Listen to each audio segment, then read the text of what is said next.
Ama mandate ya kwanza ya EACC ni kutekeleza sheria kuhusu mambo ya ufisadi. Kwa kimombo tunaita law enforcement. Tunahakikisha kwamba tumefanya uchunguzi kwa ripoti zile zote ambazo tumeletewa ama tumegundua. Tunachunguza wale ambao wamehusika kwa minajili ya kuwapeleka kotini ili wajitetee huko. Kwa kutekeleza sheria pia tunafanya uzuizi, tunaita disruption apart from prevention. Tunazuia ufisadi kama haujakamilika, na tunahakikisha kwamba zile mali zote ambazo watu wamechukua kwa njia isiyo kisheria tunarudisha kwa serikali.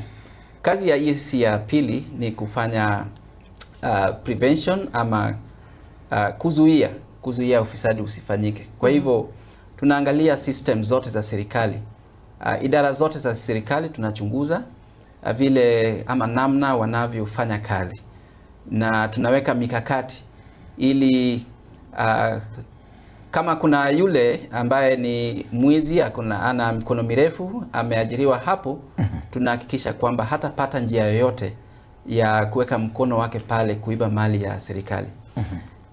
Mandate yetu ya tatu ni kuhakikisha kwamba tumeelimisha umma kwa madhara ya ufisadi, athari za ufisadi.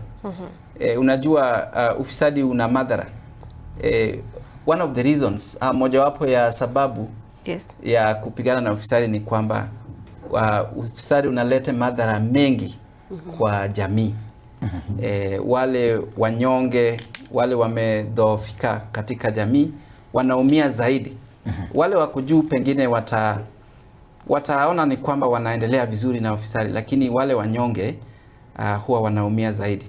Kwa hivyo tunaelimisha umma, maafisa wa serikali, tunaelimisha watoto wale wako shuleni, watu wa makanisa, tunaelimisha wale wako mashinani kwa jamii juu ya madhara ya ufisadi. Alafu ya mwisho, kazi ya EACC ni kuhakikisha kwamba maadili imezingatiwa, integrity imezingatiwa wakati watu wanatekeleza biashara ya serikali.